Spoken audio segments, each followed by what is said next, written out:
Hello, it's Razon here giving my thoughts on the Brazilian Grand Prix. I know it's a bit delayed, but unfortunately I just didn't have the time to do it earlier. Alright, I hope you don't mind. Anyway, what a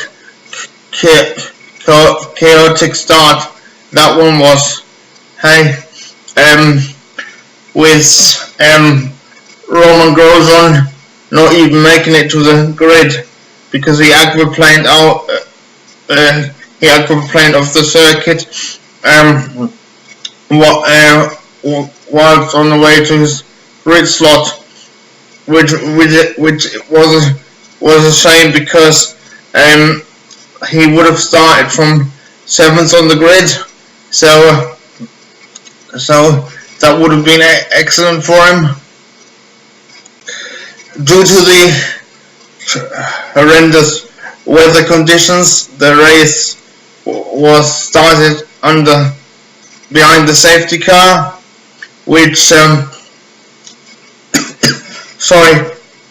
saw was the right decision because it was pretty treacherous out there, given that Roman Grosjean actually aquaplaned off when he did. Even behind the safety car, Ricciardo had a slow getaway from his starting position, which was third. The safety car stayed out for seven laps, and Rosberg was caught napping on the restart, which meant that Hamilton aced the start in front of Rosberg, but Rosberg didn't get a good restart at all. Sebastian Vettel got caught out by the weather conditions as well, as he spun due to aquaplaning on lap 11. The first investigation for the stewards was the contact between Massa and Esteban Gutierrez. There was a very strange crash of courtesy of Marcus Ericsson, because he actually crashed in the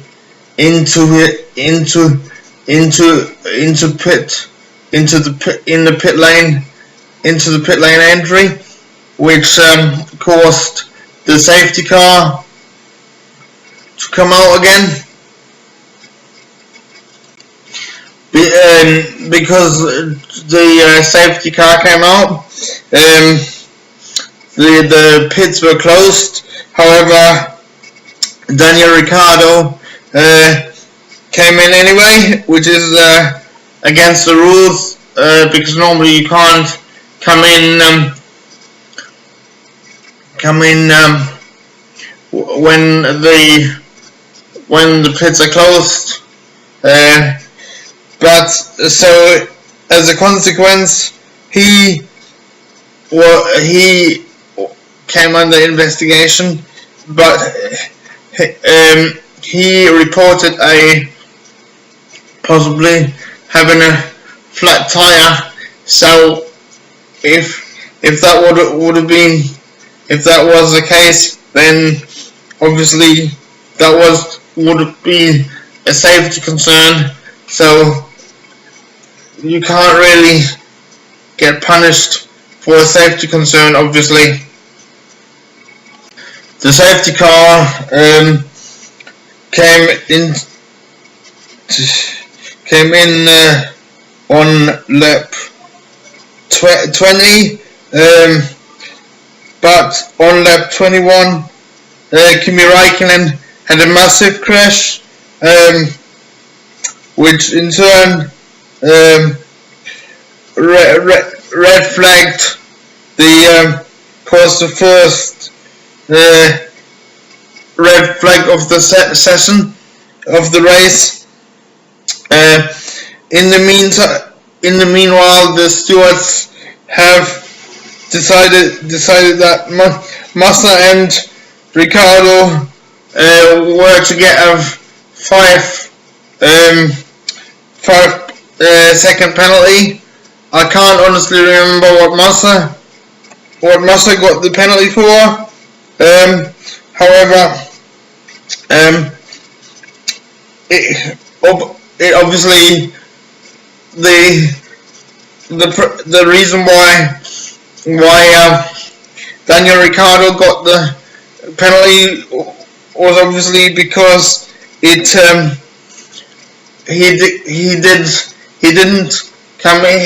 didn't have a flat tire, so that would imply that there wasn't a safety concern. So that was the reason why he got a 5-second penalty. Palmer retired due to a crash with Kvyat earlier in the race. The red flag came out because of Kimi Räikkönen's massive crash on the start and finish line, straight on the start and finish straight.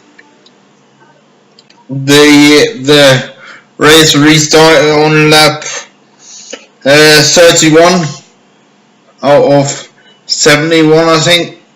Yeah, 71 laps. The total race distance was or is at the Brazilian Grand Prix. Straight away on lap 32, Max Verstappen takes second from Nico Rosberg. I can reveal now that he was as well as he was my driver of the race, but I will reveal why later on in this video, in this audio blog.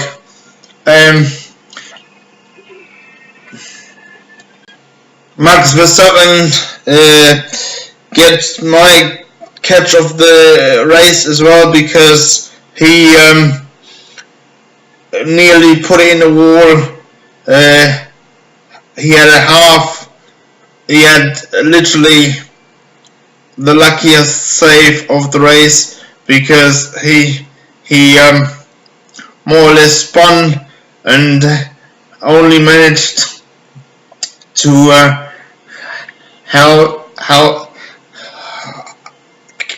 catch it because of his lightning speed reactions. But as I said, he was very lucky to catch that one, and then he pitted as well due to an unrelated incident, and then he managed. That was later on in the race, and then that dropped him down to 13th place, but he managed to drive from 13th place all the way up to 3rd place.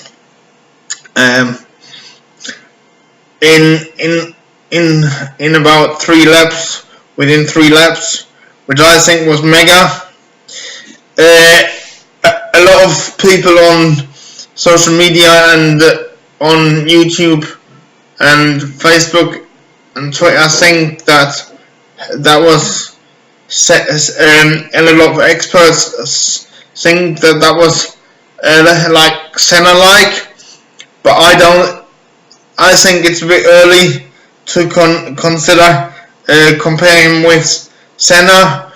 Um, although I'm not denying that that was a mega drive, and as I said in many uh,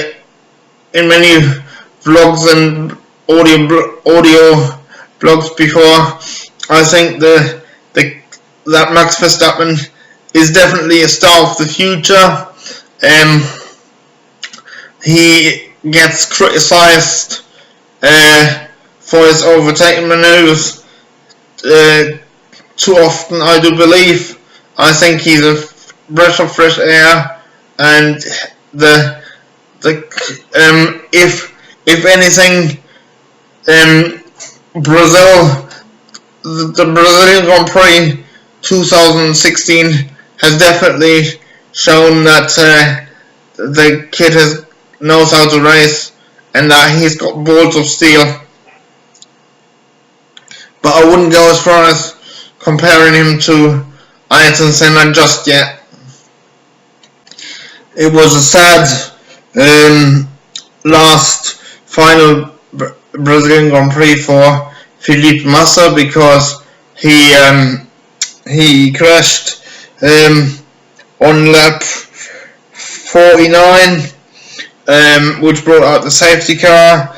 I was actually very touched by the fact that everyone in the pit lane, up and down the pit lane,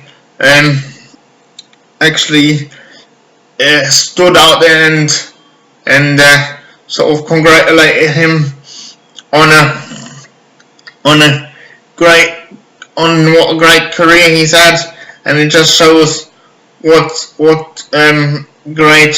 how greatly he's regarded within Formula One.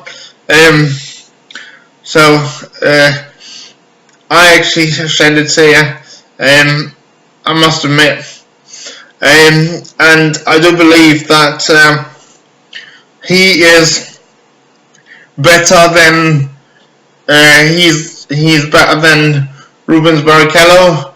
If you wanna sort of have a debate on which driver out of the two is the better nearly man, if you know what I mean. The reason why I'm just saying Felipe Massa is better than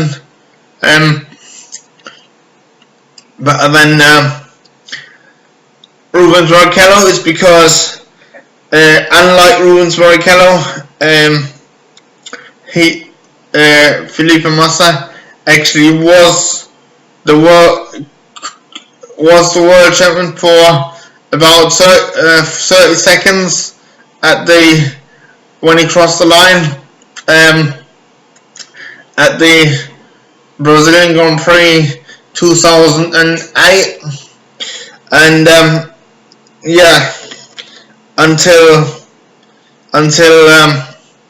Hamilton got past Timo Glock. I don't want to be a hater or anything, but I do believe that Timo Glock actually moved, had something to do, or let him down, let Hamilton pass deliberately. Because I don't believe that his tires were as shredded as bad as everybody thought there was. So I think there was a bit of I don't think it was deliberate, but I think Timo Glock could have head on to the 5th position, which would have meant that Hamilton wouldn't have been the world champion, and which would have meant that Felipe Massa would have been the champion. But who gives a fuck about should have, would have, could have? You know what I mean? The fact of the matter is, Lewis Hamilton won it in 2008. So, but for that reason, I think Felipe Massa is the better Brazilian driver. And yeah. So the final results was Hamilton won the race with Nico Rosberg second, and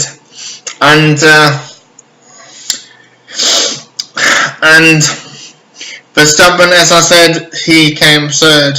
So Nico still wins the championship. Nico still leads the championship, although it's got a lot tighter. But let's face it, all what Nico has to do now to win the title is finish on the podium at the Abu Dhabi Grand Prix. So even if Hamilton wins it, so I don't think Rosberg is gonna have a problem finishing on the podium unless his car breaks down. His car let him down, but he had compared to Hamilton, he had good reliability all season. I can't even remember when his last technical retirement was to a technical issue. Maybe somebody can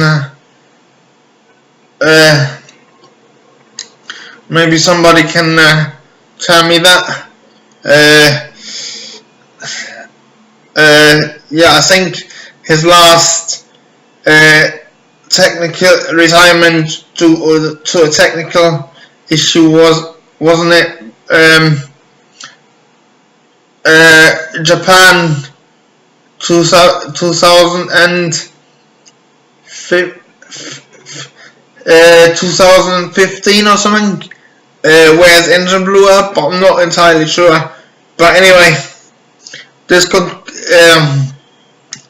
The other thing to mention is that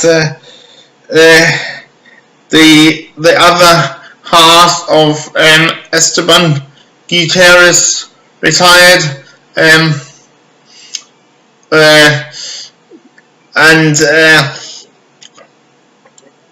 you could really see how frustrated Esteban was because he actually threw his gloves on the floor because he was really upset, I think, and he didn't even wanna be consolidated by Günther Steiner and sort of shoved him away, I do believe. So yeah, but anyway, this concludes my very, very, very delayed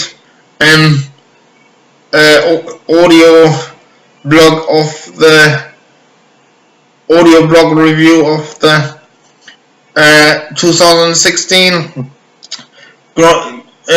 Brazilian Grand Prix. So I'll see you all in Abu Dhabi. Thanks for listening.